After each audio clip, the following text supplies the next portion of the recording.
So let the sun shine in, face it with a grin. Smilers never lose and frowners never win, so let the sun shine in. What a beautiful day. And one of the things about life that makes it beautiful for me, and I hope the same for you, is that the country you live in, you love it. You love where you live and you love the country. And hopefully it's a democratic country, meaning you get to vote. There's not a dictator running the country. There's not somebody trying to control you. You get to vote. And I share that with you passionately because my father taught me from a very young age, both my parents, in fact, because they lived through the Second World War. My father lived through communist Romania, my mother through Nazi Germany, and they lived through the World War where dictatorship was trying to control the world. And my parents taught me that we should be very appreciative of the fact that we can vote because millions of people died for our ability to be able to vote, our privilege to be able to vote. So often people say to me, Rowie, what do you think about, because I'm in business, a lot of people say to me, Rowie, what do you look for in a great politician or in a great political party? And my answer is the same, whether it's a political party, a exercise professional, a lawyer, a person I put into my life. I'm looking for the same character traits. And the most important thing for me is that the person I'm talking to is, yes, the real person. So they're not fake. They're not putting on a mask. They're not pretending to be somebody else. They are the real deal. What you see is what you get. When it comes to politics, my answer is always the same, as it is with an exercise professional or a business professional, is that the person loves their country. They love their business. They're doing what they do because they love it. That's my comparison between being an exercise professional and a politician. Interesting comparison. But if you've become an exercise professional because you want to control people, tell people what to do, you've got an ego, you're doing it for the money, you're doing it for the power, obviously all of that sounds really ugly. And in politics, for me, that's really ugly. I'm doing this for the power, I'm doing this for the money, I'm doing this for the control, versus I'm doing this because I love my country. And if I love my country and I've chosen to be a politician, surely the next step is quite common sense, obvious, logical, that I want my country to be economically viable, because obviously if the economy's busted and broken, it's broke, then you can't help anybody. So a country that can look after its young people, its old people, its environment, its education system, its hospital or wellness system, and I would love there to be great wellness systems rather than sickness systems, because it seems that our healthcare is more about sick care. You can tell that that's something I'm very passionate about. But all of the things that make a great country, if I love my country, obviously I want all of those to be working well, and I'll do everything that I possibly can, me and my party, to make sure that those systems are working effectively. So when I'm choosing a politician, when I'm choosing a political party, and I've had the opportunity to vote in more than one country, so I look very carefully not at I've been taught to vote this way, and a lot of people have. I was certainly brought up in a household where you have to vote this way because this is what we believe in this household. Well, I don't want to live my life like that. I want to think for myself. And so I look at policies, and often people share with me, oh, I love this political party. And my next question is always, well, what's their policy? Does it make sense? Is it logical? Is it good for the country? Will it help the country become a better place? Which is my comparison between being an exercise professional and being a politician. If you really want to help people to be healthy, fit and strong, isn't it less about what we're going to argue about and more about what we can agree on? And that's an interesting comparison between being healthy, fit and strong and having a healthy, fit, strong country. You can argue political policies, you can argue political character, you can argue political personalities, and a lot of that going on. I don't like that politician. What are their policies? It's not about the person. If you might not like the colour of their hair, you might not like the clothes that they wear, you might not like the way their posture. But if they have policies that are going to be good for the country, isn't that something that's going to be something to consider? As an exercise professional, if you're going to choose one, if you're going to be one, the reason you're doing it, what are your policies? What do you believe in? And what do you want to create division with people? Do you want to create argument with people? Do you want to annoy people? And a lot of that can be said about politicians. They're very annoying. But ultimately, it's the quickest way to get the best result. And I always say that about exercise. What's the safest, quickest, most effective way to get healthy, fit and strong? Could we say that about politics? What's the quickest way, the safest way, the most effective way to have a country that looks after all the people that live in it? All the people that live in it. And if you're going to analyse an exercise program or an eating plan, could that be a great thing to consider? Is this the safest way, the fastest way, the most effective way to get the best results for me or my family or the people in my life or my clients or my members at my health club? If I'm a politician, is this the safest, most effective, quickest, best way to get my country in the best shape possible? And regardless of what country you live in at the moment, sometime in your history, you're going to be able to vote if you live in a democratic country, in a democratic society.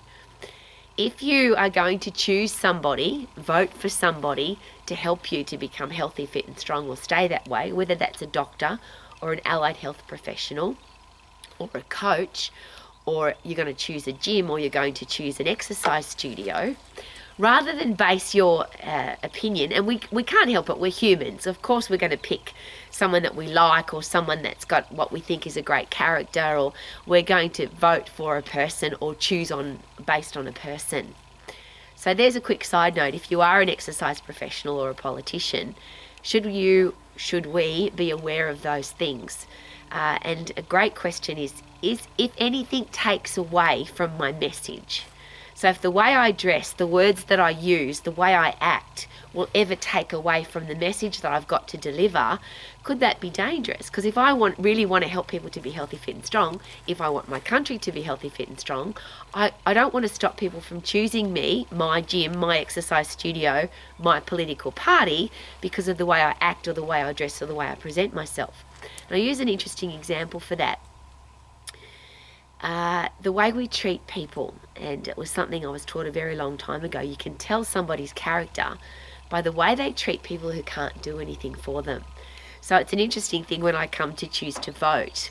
I watch very carefully the way politicians treat the people that they know won't vote for them.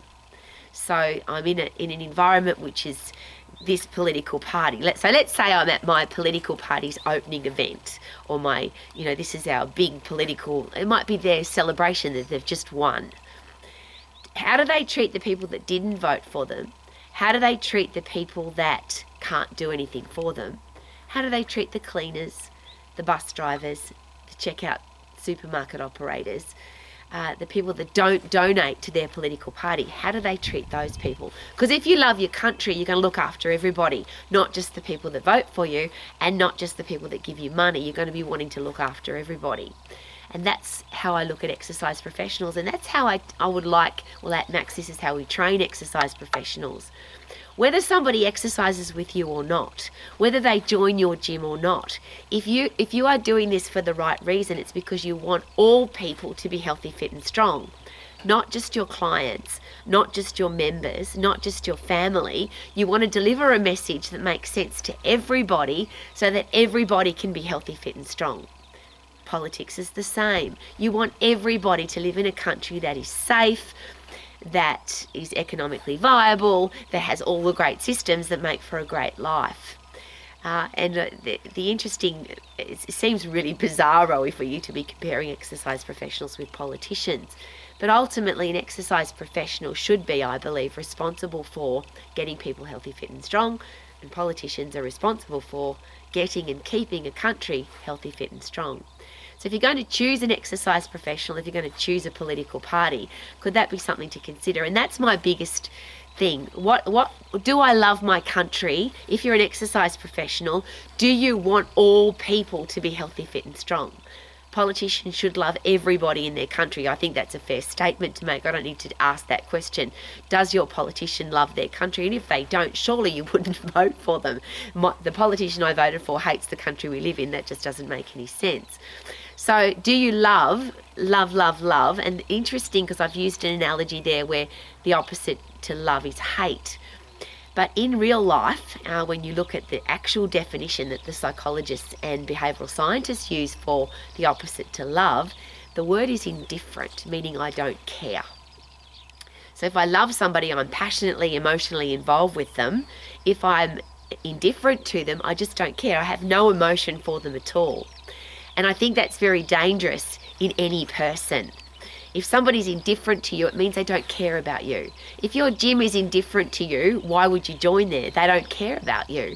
If your exercise personal trainer, social media influencer, whoever you're listening to give you advice to get healthy, fit and strong, if they're indifferent to you, it means they don't care about you. So I'm going to use now the word love. If they love you, it means they genuinely care about you and they want the best outcome for you. And that's what I want in everybody in my life. My inner circle, obviously my partner and my family and my friends, my inner circle. But I want that in the people that I want that from my lawyer, from my accountant, from my builder. I don't want the person who builds my house to be indifferent to me. I want them to care about me, genuinely care. If I've got a lawyer and I'm paying them money, I don't want them to just be concerned about the money that I'm giving them. I want them to genuinely love me, care about me. So if you're choosing an exercise professional, maybe that's something to consider. Are they the real deal? What you see is what you get. And if that's true, should that be, I care about you, I want to help you, I want to get you healthy, fit and strong in the safest way, fastest way, most effective way possible that's going to suit your lifestyle. If you're choosing a political party, rather than vote on what somebody told you to do, vote on what everybody else is doing, vote on what seems to be popular at the time, who's the person that loves their country the most and wants the best for everybody in the country, and they're not doing it for the power, they're not doing it for the money, they're not doing it for the control, they're doing it because they love their country and they want to make their country a better place to live. I would love to live in a country that is democratic. I'm very privileged that I do that. But democracy simply means that we get to choose who runs our country. And that's my final question. Do you vote? And I'm going to go back to my father. Millions of people have died for our right to vote, our privilege to vote. There's a lot of argument about the voting system's busted, the voting system's fraudulent, the voting system, it doesn't matter, I won't vote. My vote doesn't count anyway. And there comes one of my favourite quotes when it comes, well, I think a very important quote when it comes to where we live and the people that live in the country that we live in. There'll always be bad people, and those bad people will always do bad things. But the world will only become a bad place when good people do nothing. And if you don't vote, then you have... Here's a great question. If you don't vote, is it possible that we really don't have a right to complain about our country because we didn't have an input into who's running the country? Love your body. Look after it. It's the only place you've got to live. And the country that you live in, please look after it. Surely that means voting effectively. That's my political persuasion for today, and I will sing again.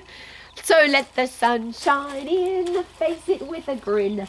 Smilers never lose and frowners never win. So let the sun shine in, be healthy, fit and strong. Woohoo!